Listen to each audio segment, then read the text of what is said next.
Bonjour, voici enfin la 5e partie de cette série consacrée aux récepteurs radio en modulation d'amplitude. Je vais vous expliquer, vous montrer comment j'ai assemblé les 4 composants les uns avec les autres. Mais avant, je ne peux pas résister au plaisir de vous montrer mon nouveau labo électronique. Je l'ai tout simplement réorganisé pour optimiser la place et faire qu'il soit plus fonctionnel. Là, j'ai mes tableaux, que vous connaissez. Ici, j'ai une étagère avec quelques blocs à tiroirs, des rangements. Là, mes câbles de breadboard. Ici, c'est mon premier plan de travail, avec une table avec un bloc d'alimentation en prise 220. Ici, mon LC émetteur. Ici, mon multitesteur. Et puis, j'ai une étagère où ça me permet de ranger par-dessus des petits casiers à tiroirs, avec ici, par exemple, plein de valeurs de résistance. Des LED, j'ai des condensateurs. Ici, j'ai un autre casier à tiroirs avec des transistors. Bien souvent, je mets des notices dedans, ça me permet de m'y retrouver. Et puis ici, j'ai mon alim stabilisé, ici mon générateur de signaux. Et puis j'ai un deuxième plan de travail avec aussi une étagère au-dessus. Ici, j'ai l'oscilloscope analogique. Ici, mon oscilloscope numérique que je vais vous présenter bientôt dans une vidéo tutoriel. Je suis en train d'apprendre à m'en servir. Ici, c'est mon fameux montage radio qui est complètement monté. Là, je le mets en route.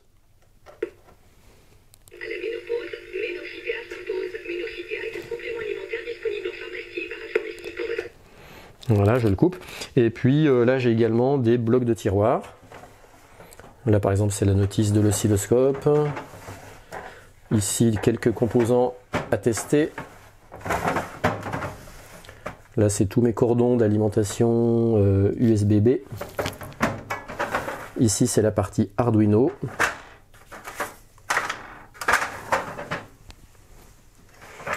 Ici, j'ai mes moteurs.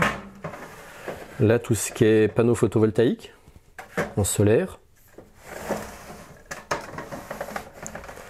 Là, j'ai mes multimètres avec les notices. Ici, des cordons d'alim. Et ici, tout ce qui est breadboard.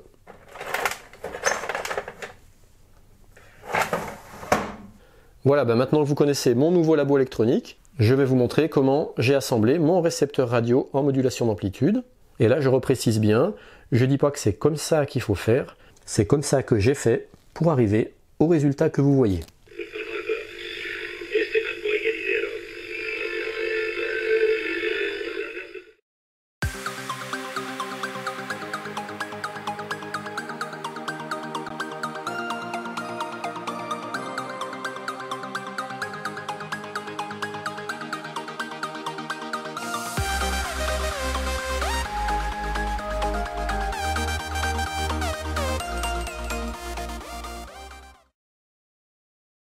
Je vous rappelle les 4 parties qu'on a vues précédemment. La partie filtre LC, la partie amplification haute fréquence, la partie démodulation et la partie amplification audio avec le haut-parleur. On va regarder en détail le schéma d'ensemble des 4 parties qui sont reliées. Je redis, je ne suis pas un spécialiste de la radio, j'apprends un petit peu en même temps que vous et simplement je vous partage mes apprentissages. J'alimente le circuit avec un AQ en 10 volts. Ici, j'ai mon pont diviseur de tension qui me permet d'avoir une tension de 5 volts sur la porte non inverseuse du LM318.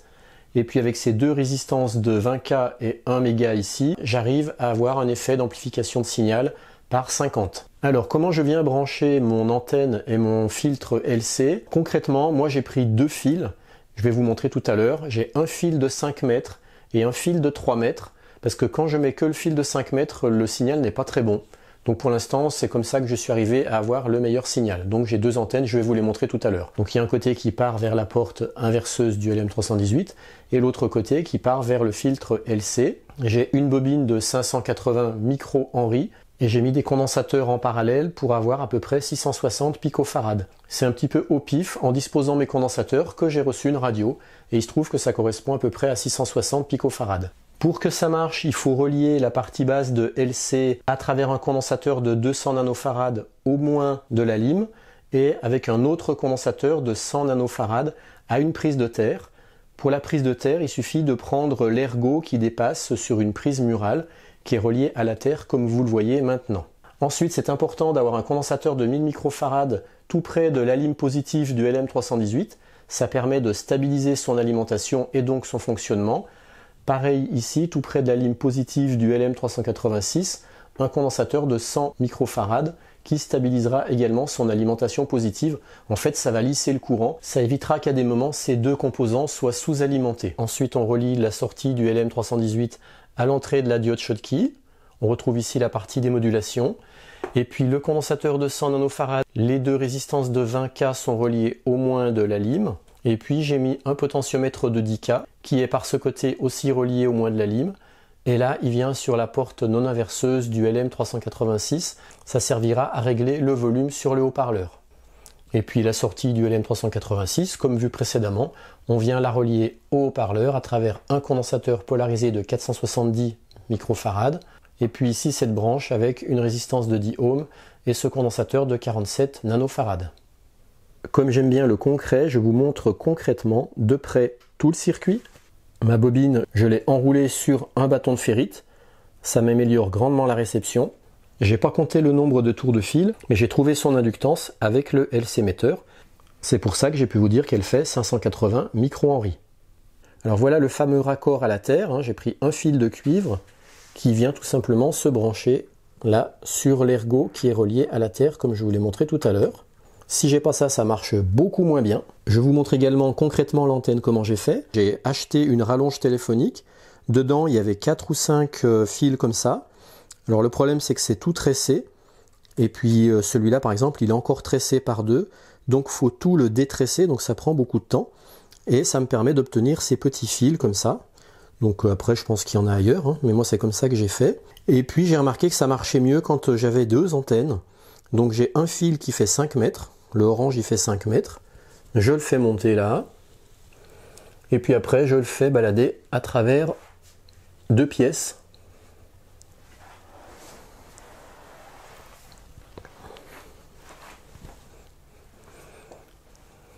Comme ça. Jusqu'à ce Velux là. Et puis le deuxième, il se trouve qu'il est à angle droit, je ne sais pas si ça joue. C'est le jaune, qui lui est moins long. Alors c'est pas volontaire, en fait c'est accidentellement que j'ai trouvé qu'en branchant le deuxième fil ça marchait mieux. Et lui il va jusqu'au mur là-bas, donc il fait à peu près 3 mètres. Donc si jamais vous voulez reproduire le montage, n'hésitez pas à faire des essais. Peut-être que vous arriverez même à un résultat meilleur que le mien. Et après, le haut-parleur, je l'ai mis sur une boîte en fer, de façon à augmenter l'effet de résonance. Donc là, vous voyez, j'ai même pas d'interrupteur. Je mets en marche simplement en branchant comme ça. Ça, c'est le potentiomètre pour régler le volume sonore.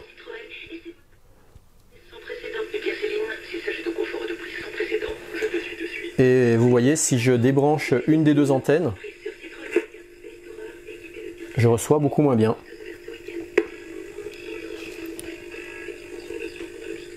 Et dès que je la remets, c'est meilleur. Et puis si je débranche la terre, pareil, on n'entend presque plus rien.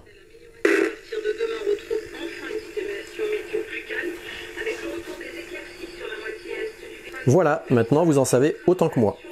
Alors si jamais vous êtes intéressé pour refaire ce montage, eh bien n'hésitez pas à partager le résultat auquel vous êtes arrivé, ça m'intéresse. Laissez un commentaire dans cette vidéo en disant à quel résultat vous êtes arrivé. Et même mieux, si vous pouvez mettre un lien vers une vidéo que vous auriez fait, ça m'intéresse et ça intéresserait tout le monde. En précisant aussi quelles modifications vous avez apportées pour arriver peut-être à un meilleur résultat que moi. Parce que j'ai pas la prétention d'être le meilleur, puisque comme vous le voyez, j'apprends. Voilà, c'est terminé, je vous dis à bientôt et j'espère très prochainement pour une vidéo sur cet oscilloscope numérique que je viens de recevoir de Banggood et que j'aimerais vous présenter dans une prochaine vidéo. Allez, bye bye!